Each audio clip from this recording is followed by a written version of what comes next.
Então, vamos adiante. Aqui uma conceituação do que vem a ser cláusula exorbitante, eu já expliquei a vocês, são prerrogativas, são privilégios, são benefícios concedidos à administração pública, que na verdade, se transformam em deveres, poderes, e que se consubstanciam nestas denominadas cláusulas exorbitantes. Aqui uma distinção entre contrato privado e contrato administrativo do Tribunal de Contas da União, em que eu já também destaquei a vocês a principal característica, a principal diferença entre estes dois contratos. Diz o TCU, contratos celebrados entre administração e particulares são diferentes daqueles firmados no âmbito do direito privado. Nos contratos celebrados entre particulares, vale como regra a disponibilidade da vontade, a autonomia da vontade no contrato privado.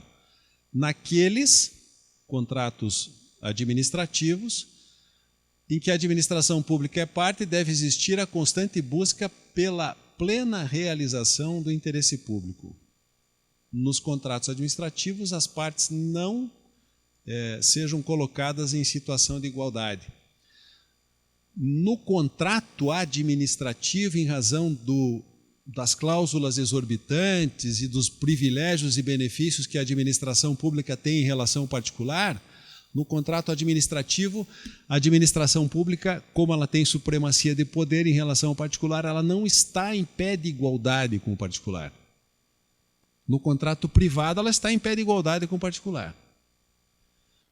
Esta é uma questão também importante de nós destacarmos nesse contexto contratual. Forma e formalização. Há uma distinção nítida entre esses dois vocábulos, forma e formalização. O que é forma de um ato administrativo ou de um contrato? Forma nada mais é do que a maneira pela qual o contrato aparece no mundo jurídico. Isto é forma. A maneira pela qual ele aparece no mundo jurídico. Formalização é a solenidade que a lei exige para aquele contrato.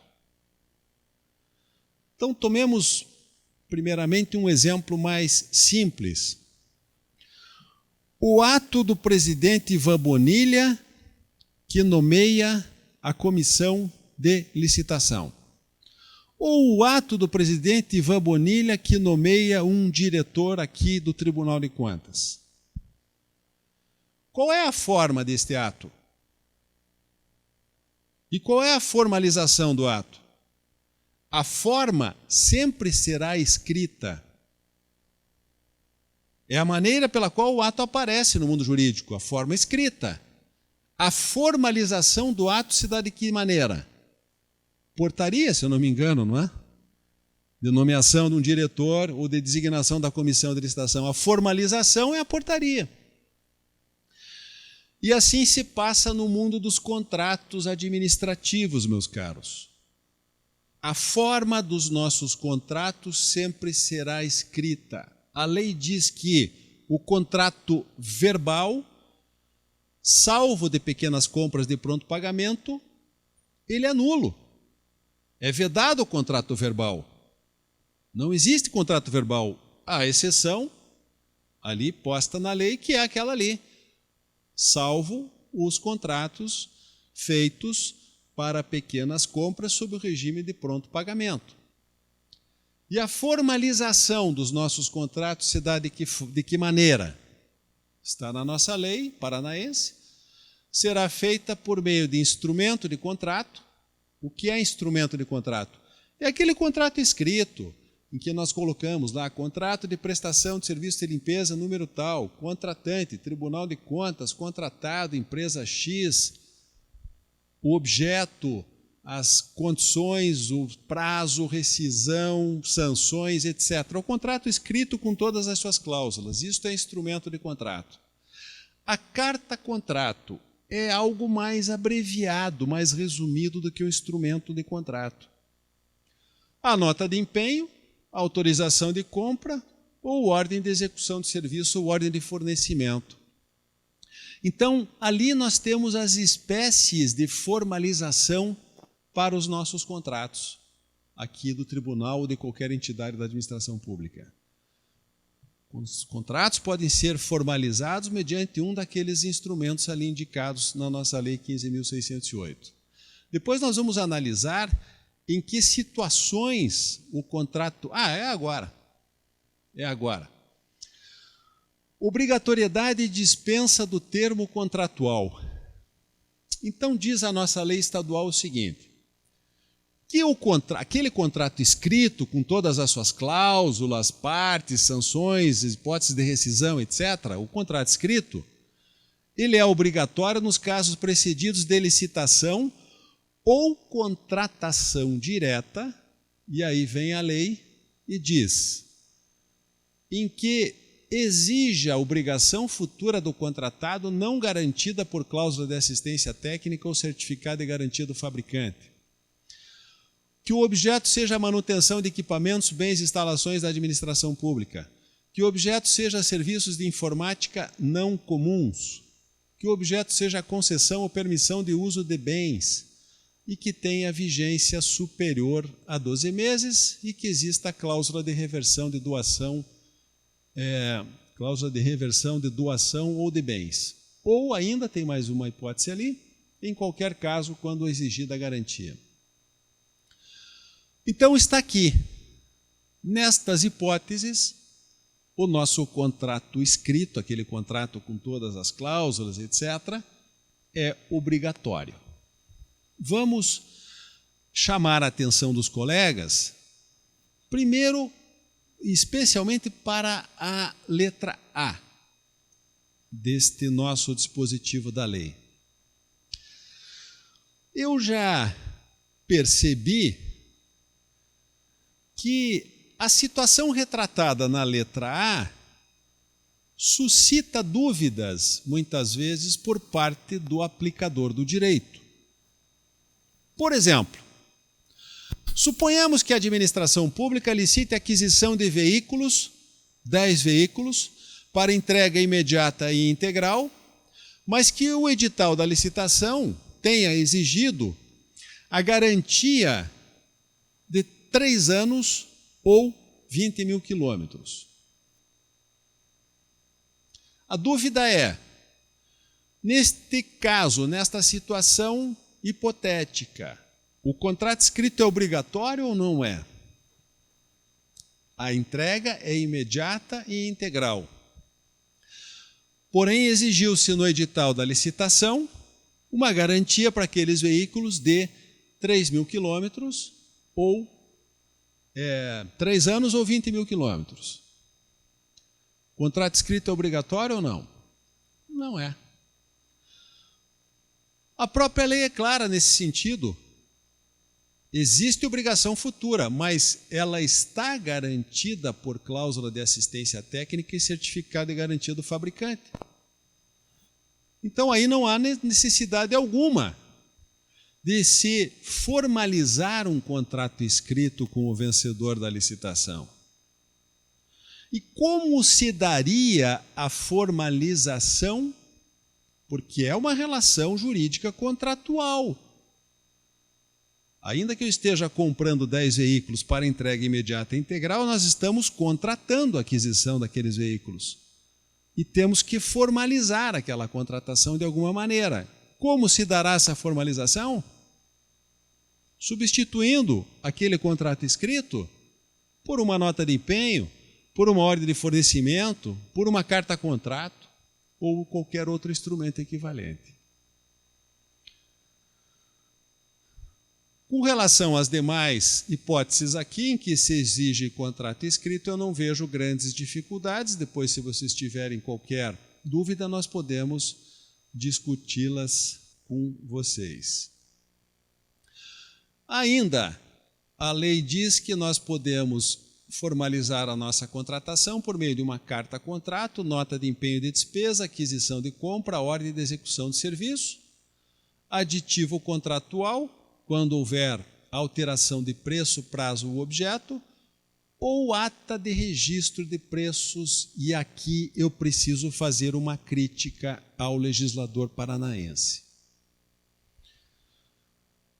Nós, na segunda passada, tecemos, porque não estava no nosso programa, mas tecemos algumas considerações, alguns comentários sobre SRP, Sistema de Registro de Preços. E o Sistema de Registro de Preços nada mais é do que um cadastro de preços que a administração pública elabora, forma para contratações futuras. Então vejam, o SRP ele é utilizado fundamentalmente, e eu estou aqui só exemplificando, não é um rol taxativo, para aquisições frequentes, para contratações de serviços frequentes, para aquelas situações em que a administração pública não tem a possibilidade de prever com exatidão quanto é que ela vai comprar daquele objeto num período de 3 meses, 4 meses, 5 meses, 1 ano. Para isso se presta o SRP. Só que este cadastro de preços que é formado para contratações futuras, para que ele seja formado, nós temos que proceder de alguma forma, tomar alguma providência. Como é que nós vamos formar esse nosso banco de preços? Licitando. Nós instauramos uma licitação e esta licitação tem uma finalidade específica, constituir o SRP, ponto. Então, na licitação para registro de preços, nós não elegemos o contratado, nós elegemos aqueles que irão figurar no nosso banco de preços. Esse banco de preços vale por 12 meses. Durante 12 meses da vigência do meu cadastro, eu vou contratando na medida da minha necessidade. Então, a crítica que faço é a seguinte: a licitação para registro de preços, ela resulta não em um contrato, ela resulta numa ata de registro de preços. Nessa ata, nós vamos fazer constar o nome dos vencedores ou do vencedor da licitação, o seu preço, as suas condições de fornecimento, de prestação de serviço, seja lá o que for. E na medida das nossas necessidades, nós vamos contratar com base na nossa ata. Então, a crítica que faço é a seguinte: a ata não substitui o contrato. A ata é o documento que vai nos dar fundamento para as contratações periódicas que serão realizadas no futuro. Mas a ata não substitui o contrato. E aqui o legislador paranaense dá a entender que a ata substitui o contrato. Não substitui. E, por fim, neste artigo 108 da Lei Paranaense, está dito ali que é dispensável o termo de contrato facultado a sua substituição a critério da administração, independentemente do seu valor, nos casos de compra com entrega imediata integral de bens adquiridos, dos quais não resultam obrigações futuras, inclusive assistência técnica.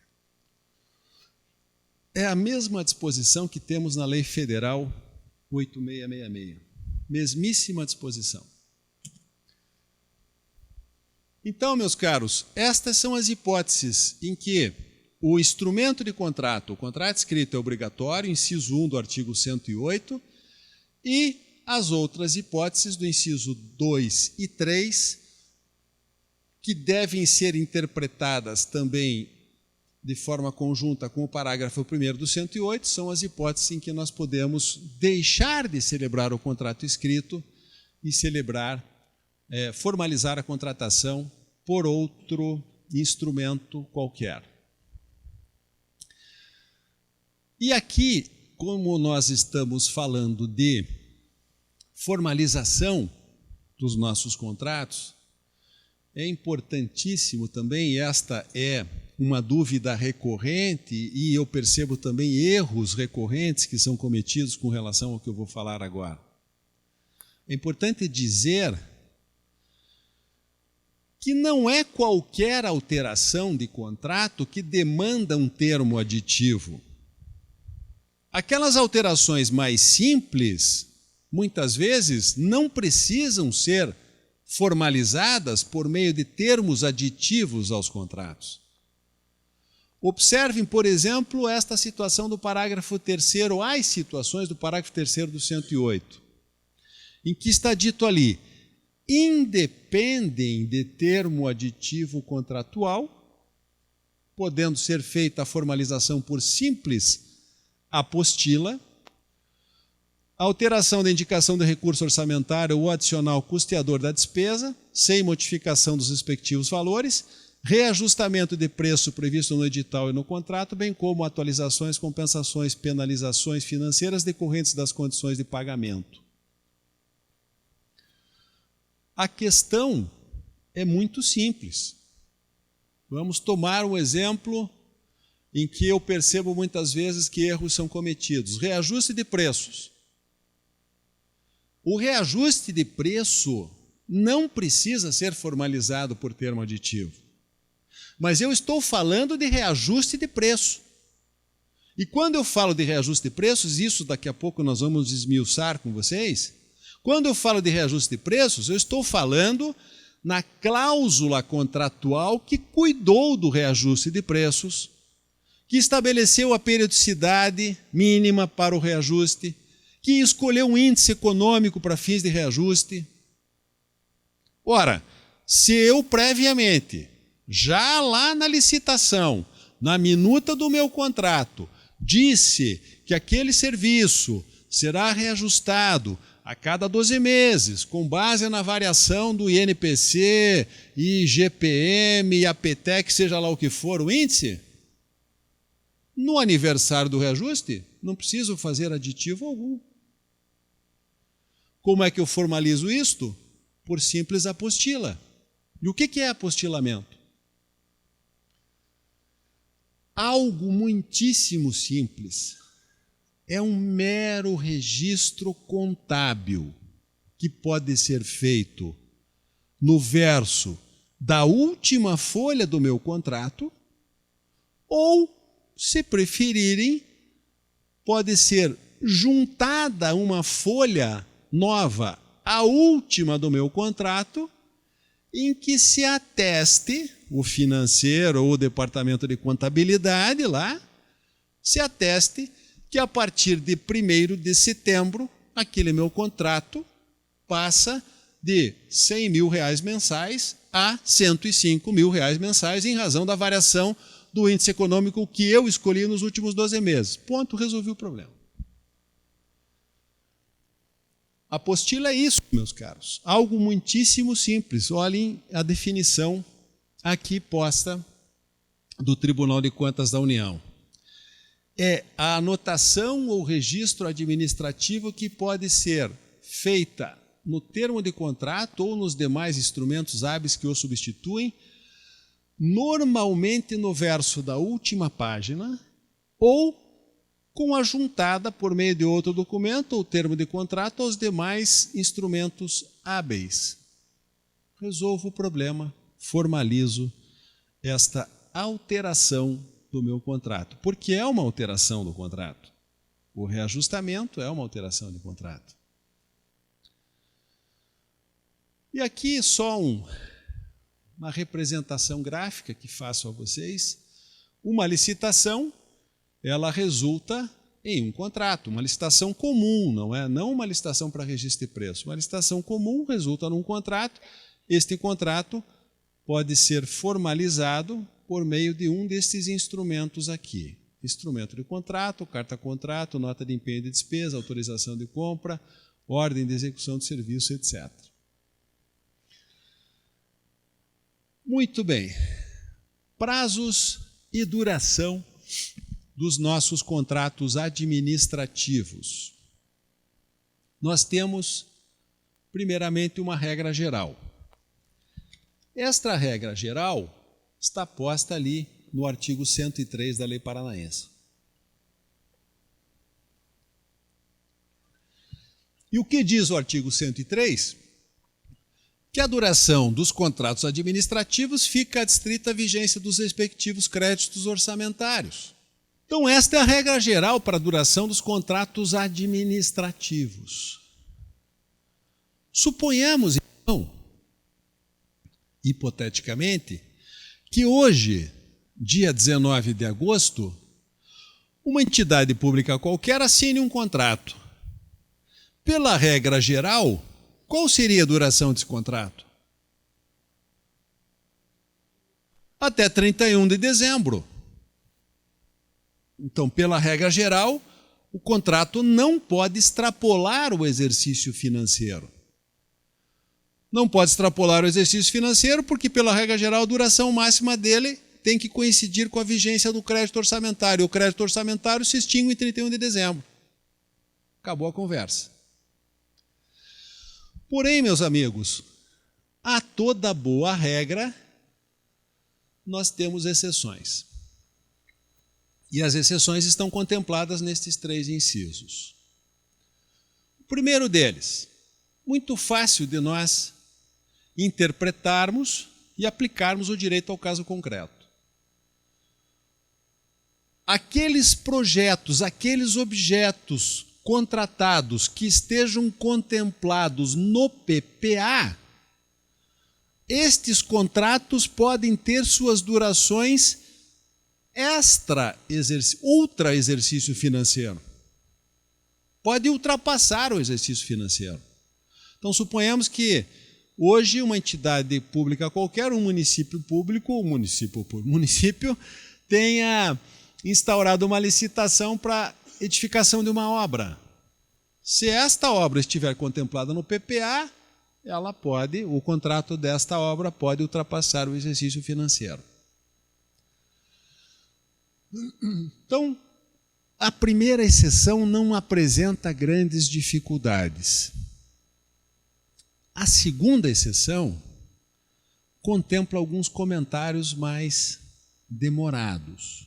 Diz o inciso 2: a prestação de serviços a serem executados de forma contínua, que poderão ter a sua duração prorrogada por iguais e sucessivos períodos, com vistas à obtenção de preços e condições mais vantajosas para a administração, limitada a 60 meses.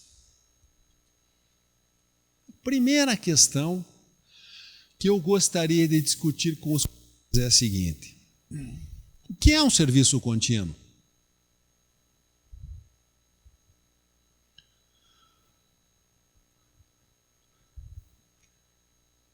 Na lei federal, não há definição para serviço continuado. Na lei paranaense, há uma curiosidade aqui. No artigo 4º, inciso 30 da lei paranaense, nós temos o seguinte conceito: serviço e fornecimento contínuos, aqueles contratados pela administração pública para a manutenção de sua atividade fim ou administrativa. Na verdade, este conceito legal não nos ajuda nada, eu diria. Não é? Porque aqueles contratados pela administração pública para a manutenção da sua atividade fim ou administrativa. Tudo, na verdade, ou quase tudo que nós contratamos é voltado à atividade finalística ou atividade meio. Compra de um caderno, de uma caneta, de um lápis, borracha, papel, tudo. Ou é voltado à atividade fim ou é voltado à atividade meio. Então, esse conceito, para mim, aqui não ajuda nada. No âmbito da administração pública, da legislação federal, nós temos, numa instrução normativa baixada pelo Ministério do Planejamento em 2008, a IN 02, que eu já também fiz menção a ela na segunda-feira, nós temos um conceito de serviço continuado um pouco melhor. Lá, na IN 02, está dito assim: serviços contínuos são aqueles que a administração pública contrata e que não podem sofrer interrupções sob pena de haver um prejuízo ao interesse público. Melhorou um pouco. Agora, esta para mim é a ideia que nós temos que ter. Serviços contínuos, aqueles serviços que não podem sofrer interrupções sob pena de haver um prejuízo ao interesse público. Então não é qualquer serviço que pode ser qualificado como contínuo. Mas a curiosidade que eu queria destacar para os colegas aqui da nossa lei é a seguinte: quando o nosso legislador paranaense definiu o conceito para serviço contínuo, ele definiu também, no mesmo inciso, um conceito para fornecimento contínuo. Está lá no inciso 30 do artigo 4º da Lei Paranaense. Serviço e fornecimento. Agora vem o ponto aonde eu quero chegar. A lei tratou da exceção e falou no inciso 2 apenas de serviços contínuos. A lei não falou de fornecimento contínuo. E a única menção que a lei paranaense faz a fornecimento contínuo está nesse inciso 30 do artigo 4º. Muito bem. Aonde eu quero chegar? Eu quero chegar no seguinte ponto. Nós poderíamos, por uma interpretação extensiva, autorizar um fiscalizado nosso a celebrar um contrato de fornecimento contínuo por um prazo de 24 meses prorrogáveis até 60 ou não? Esta é a grande questão. Esta é a discussão que eu quero travar com vocês. Não sem antes dizer a vocês o seguinte: duas coisas importantes para o nosso raciocínio. Primeira delas, nós estamos nos incisos 1, 2 e 3 do artigo 103, nós estamos tratando de exceções. E a boa hermenêutica jurídica, não sou eu quem diz isto, a hermenêutica jurídica diz assim: toda e qualquer regra que trate de exceção, ela deve receber uma interpretação restritiva e não ampliativa. Este é o primeiro ponto. Segundo ponto que quero discutir com vocês é o seguinte: no inciso 2, observem ali, o legislador fez menção apenas a serviços contínuos. Não fez menção a fornecimento. E serviço à luz do direito implica em que espécie de obrigação? Um serviço à luz do direito implica numa obrigação de fazer. Fazer a limpeza, fazer a manutenção, fazer a vigilância. O fornecimento à luz do direito implica em que espécie de obrigação? De dar.